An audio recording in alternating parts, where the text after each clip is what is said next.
I learned resourcefulness, stubborn persistence, inventiveness, humor, and dogged determination. I learned to insist on doing everything in my power to expect, demand, and require the best quality of life I could muster. Yeah.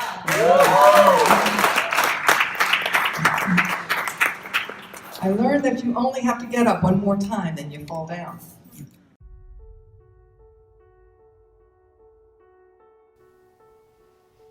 You're gonna make me look like J-Lo?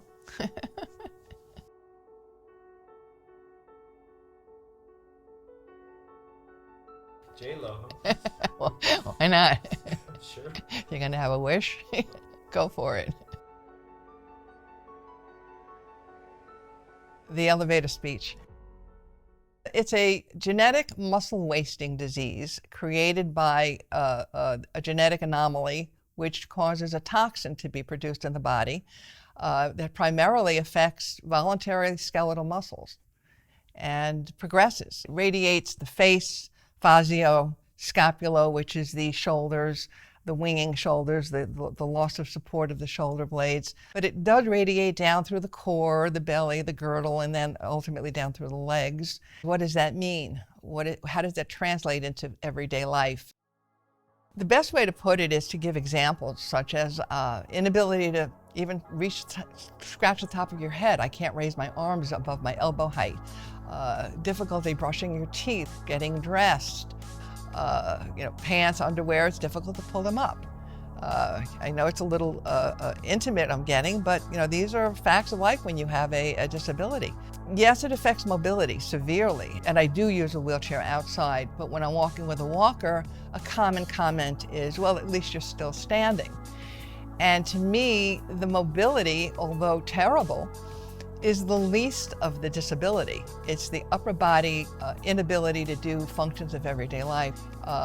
And then there's physical injuries from falling, from lack of muscular support to the joints that I'm struggling with. I've gone through knee replacements and spinal fusions and looking perhaps near future at hip replacements. For a lot of FSHers, it affects the facial muscles so severely. The inability to smile is a terrible toll on social interactions because people judge other people spontaneously by their facial and constantly telling people, why are you so angry? When in fact they're not. It's just that they aren't able to display emotions in their face. FSH has been in my family for at least 4 generations that we know of. Through my great-grandmother, grandparent, father, down the line through me, 50% inheritance ratio on the type I have, which is FSHD1. Growing up, we did not know I had it, so I was relatively an able-bodied child, and I got to see the disease from that perspective as my father got worse and worse. I've always said it's more of a family affair because even the non-affected are affected by the disease. We all have the disease in the family. I was severely upset as a child by his disease, and my remembrances were of him as he got worse, the negatives, as he started falling. We became his caregivers. We would mow the lawn, we did the electrical, we did all the things around the house that traditionally is thought of as the male role. Today, of course, things have changed. It doesn't apply anymore, but when I was growing up, that was how it was, but not in my household.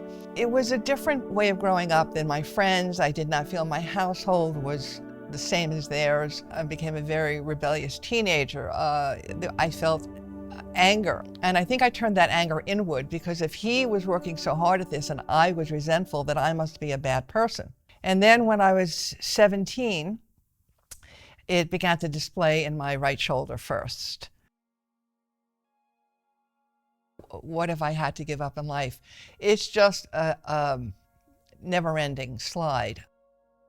I try not to think of it as giving up. I try to think of it as adaptation. I was a very successful insurance agent until I could no longer do the rigors of traveling and going to people's homes. And I'm a competitive person by nature, and I was playing 18 holes, and I had a respectable handicap for a duffer. And slowly but surely, as I got weaker and weaker, I had to modify that until eventually I had to give up the game. And that broke my heart. Loving to be out there, loving to be physical. So I decided at that point I better find another avocation to keep me busy, and I took up painting only about 15 years ago.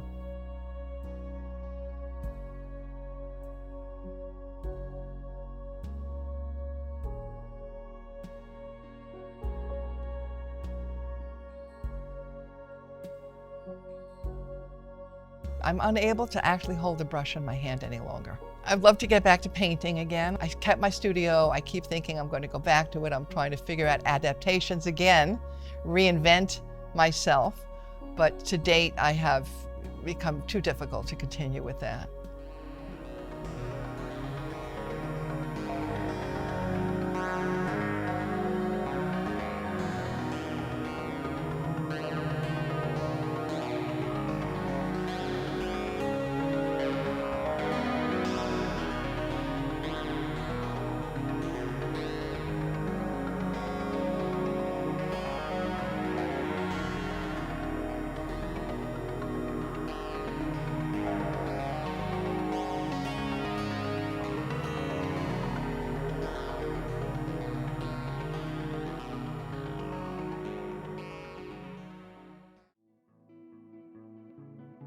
Most of the time, my nature is to overcome, to find adaptations, to stay positive. I just said I might as well embrace it rather than deny it.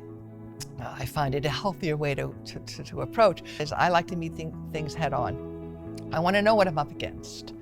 I want to know what the odds are. I want to know what to expect, or the different variations of what to expect. But you know, it takes a toll. Emotionally on all of us. It's a constant grieving process. Keep getting up the next morning and yeah, you go through the grief, you have your little pity parties, but I refuse to stay there. And the next day I get up and I try to reinvent. I always say this whenever I have a conversation about a progressive disease. We are all at a different stage of the disease and not all of us will get as severe.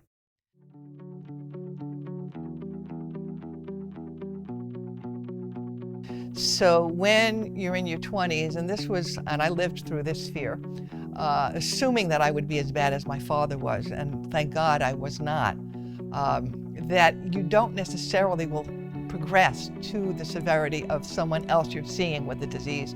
There's a lot of fear in that. They don't even want to meet me because they don't even want to know what the disease could become. They don't want to see it.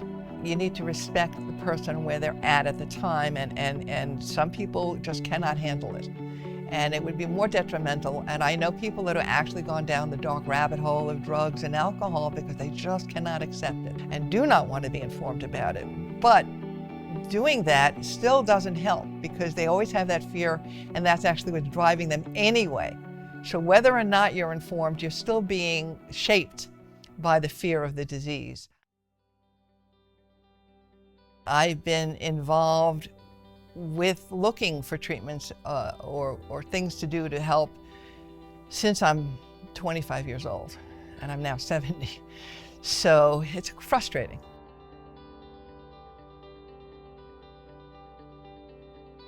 Decades and decades of hope. And there is nothing. There is really no medication other than pain meds. So there's all kinds of things you can do to try to adapt.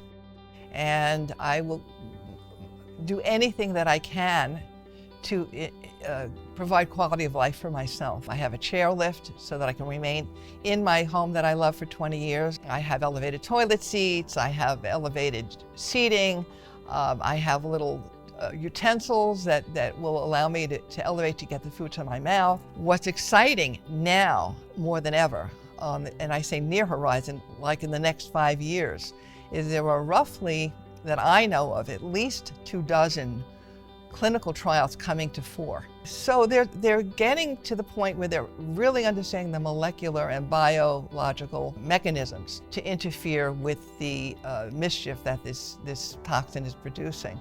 With technology today, I, in my bones, know, maybe not in my lifetime, but my bones know that those 20, 30-year-olds or their future children, there's going to be some kind of a treatment or cure.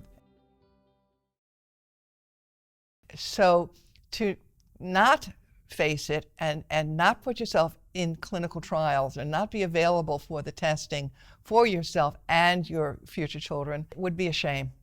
God willing, I live long enough to see that treatment or cure. The committee is excited to announce that this year's Community Hero Award goes to Amy Beckier. In my giving to the community, I get back more. I've met people that I never would have come across, and I've fallen in love with the FSHD community and the people, and they're just quite a dynamic group of people that really are just amazing, who I never would have had the opportunity to have met. People gravitate towards me because of the experience and because of the fact that I try to be forthright about it and help them emotionally navigate, which I think is actually even more important than the physical. Because once you can emotionally come to terms, then anything is possible.